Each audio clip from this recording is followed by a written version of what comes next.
يا جماعة، تخيلوا معي موقف يقلب حياتك رأسا على عقب. مطلقة سعودية في ال50، غنية وجميلة ومستغنية عن الرجال، فجأة يدخل حياتها حارس عمارة سوداني ويغير كل حساباتها. هل تصدقون إن بخرطوم مياه انفجر في الحوش هو اللي فتح الباب لقصة حب ما كانت في الحلم؟ اضغطوا لأيك دلوقتي لو مستعدين تسمعون قصة حقيقية نارية ومؤثرة، وخلوا بالكم اللي جاي أقوى بكثير. اسمي صفية، عمري وصل ال50، لكن اللي يشوفني يعطيني أكثر من الاهتمام.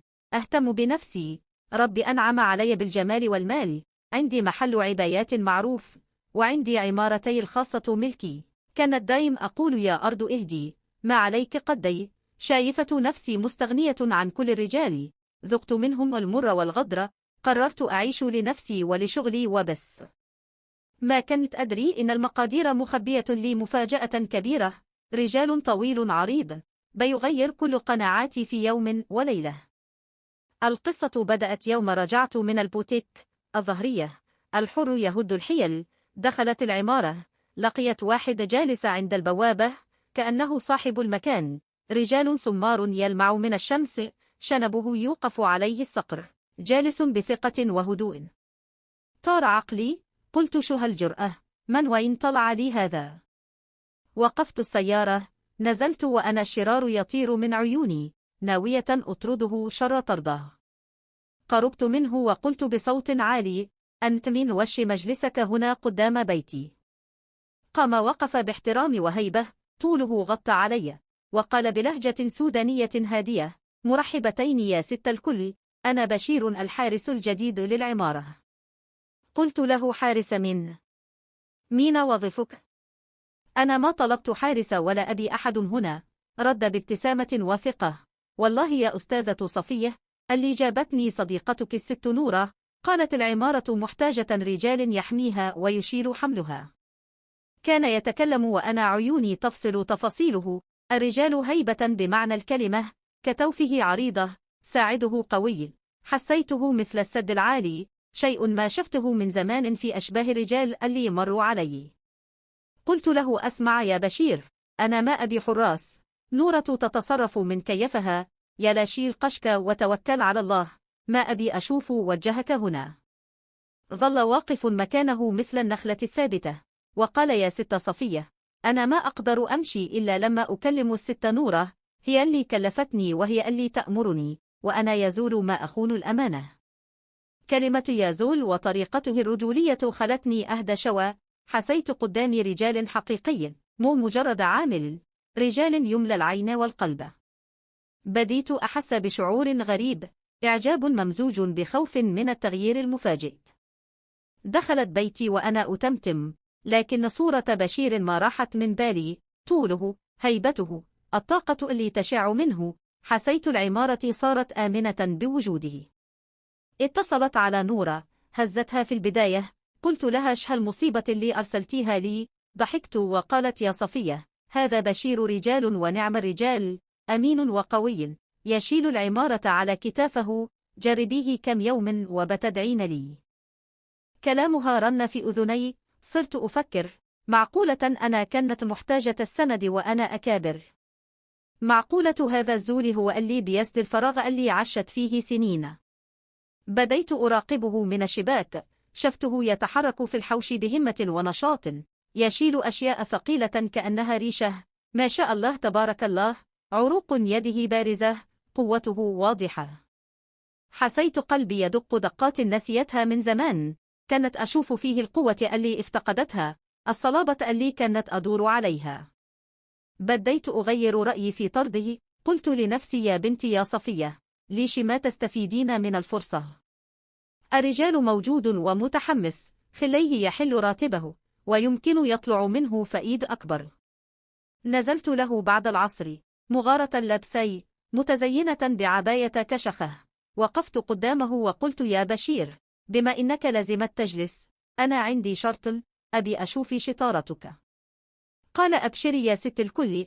قلت له: المطور حق الموية فوق في السطح عطلان، والسباكة في شقتي يبي لها تضبيط، وفي أغراض ثقيلة أبيك تطلعها، تقدر. ابتسم وبانت سنونه البيضة وقال أكيد يا ست الكل. بعدين طلبت منه يجيب أكياس تسوق ثقيلة، جابها وكأنها ولا شيء، راحة النظافة تفوح منه رغم الشغل. دخلته المطبخ، قام يرتب الأغراض، عيوني تراقبه، كل حركة فيها رجولة طاغية.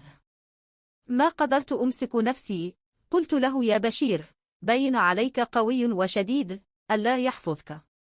التفت علي بخجل وقال الله يخليك يا ست هانم، الخير خيرك، وإحنا تربينا على الشقة والمقادة. كلماته البسيطة دخلت قلبي، حسيت ببساطته وعفويته، وإن ورى هذا الجسم الضخم قلب طفل. أخذته لغرفة المعدات عشان يشوف الموتور. العطل كان بسيط، لكن أنا كبرت الموضوع عشان يطول عندي. شفته يفك ويركب بمهارة، عضلات يده تتحرك بتناسق عجيب، خيالي راح بعيد. كانت أفكر هالقوة كيف بتكون في الحماية، كيف بتكون في الحب. صلح العطل في دقائق. التفت لي وهو يمسح العرق، وقال خلاص يا ست الكل، الأمور طيبة. قلت له بابتسامة ذات مغزى، تسلم يدك يا بشير، والله ما قصرت، بس لسه باقي شغل كثير. العمارة هذا يبيها رجال مثلك يدريها. فهم تلميحي، نزل عيونه وقال أنا خدامك وخدام العمارة، وما بروحي مكان طول ما أنت راضية عني. في ذيك اللحظة حسيت برغبة قوية أقوله يجلس موبس كحارس، لا كأنس ورفيق. الوحدة قتلتني، والجدران صارت تخنقني. وجود بشير كان مثل النسيم البارد في عز الصيف. قربت منه خطوة وقلت يا بشير، أنت باين عليك ابن حلال، وأنا عايشة لحالي، مقطوعة من شجرة، أحتاج أحد أثق فيه، أحد يكون عيني وعصاي. رفع ريسه ونظر لي نظرة كلها وفاء، وقال اعتبريني أخوك، ولدك، حارسة، اللي تبين رقبتي سداده لك. كلماته كانت مثل البلسم، حسيت بأمان ما حسيته من سنين. مرت الأيام، وبشير صار جزء أساسي من حياتي، كل يوم أكتشف فيه خصلة أجمل، أمانة، نظافة، عفة نفس، غير كذا القوة اللي تذهل. صار هو اللي يخلص مشاويري، يهتم بكل صغيرة وكبيرة، حتى سكان العمارة يحبونه ويمدحون فيه، وأنا طايرة من الفرح والفخر. علاقتي فيه تطورت لنظرات وإعجاب متبادل، صرت أناديه لأتفه الأسباب بس عشين أشافه وأسمع صوته. تجرأت وسألته عن حياته، عرفت إنه وحيد مثلي، تغرب عشين لقمة العيش، عانى كثير، قصته خلتني أحن عليه أكثر، حسيت إننا روحين تيهين ولقوا بعض. قلت له يا بشير، الدنيا قاسية، بس رب كريم ويعوض، قال ونعم بالله، وأنا رب عوضني بشوفك وخدمتك. الرد كان اعتراف مبطن، الحواجز بدأت تتكسر. صرت أفكر بجدية، هل ممكن العلاقة تتطور لشيء في الحلال؟ هل المجتمع بيقبل؟ بعدين قلت تظفي الناس، أهم شيء راحتي وسعادتي، وهذا الرجال لقطة ما تتعوض. الحين أنا محتارة ومبسوطة في نفس الوقت، محتارة كيف أصارحه بمشاعري الحقيقية، ومبسوطة لأني لقيت الضلة اللي كانت أدور عليها، لقيت الفارس اللي جاء على حصان أبيض، حتى لو كان الحصان مكنسة ومساحة. القيمة في الجوهر مو في المظهر، وبشير جوهره ماس. صرت أشوف الدنيا ألوانا بعدما كانت أبيض وأسود، أهتم بنفسي أكثر، أضحك أكثر، الحياة دبت في عروقي من جديد، وكل هذا بفضل الله ثم بفضل الزول الطيب اللي دخل حياتي فجأة. في النهاية حبيت أشارككم قصتي، عشين أقول لكم إن النصيب يصيب ولو كان تحت 7 أرض، والحب ما يعرف عمر ولا منصب. أنا صفية اللي كانت كارهة للرجال، طحت بغرام بشير، ومو قادرة أطلع منه، وقررت ما أفرط فيه مهما صار، وبحاول بكل الطرق أخليه شريك حياتي بالحلال، لأن الأحجام الكبيرة اللي شفتها فيه مو بس في جسمه، لا والله في أخلاقه ووفائه ورجولته اللي غطت على كل الرجال اللي عرفتهم. ادعوا لي يا جماعة، إن ربي يكتب لي اللي فيه الخير، ويكمل فرحتي بهذا الزول اللي ملى علي دنيتي. لو عجبتكم القصة اضغطوا لأيك واكتبوا في الكومنتات رأيكم، ومهم جدا تشتركوا في القناة دلوقتي وتفعلوا الجرس عشان توصلكم كل القصص الحقيقية الجديدة. اشتركوا في القناة يا أحلى ناس، وخلوا الجرس مفتوح عشان القادم أجمل وأعمق. شكرا لكم، ونشوفكم في القصة الجاية. سلام.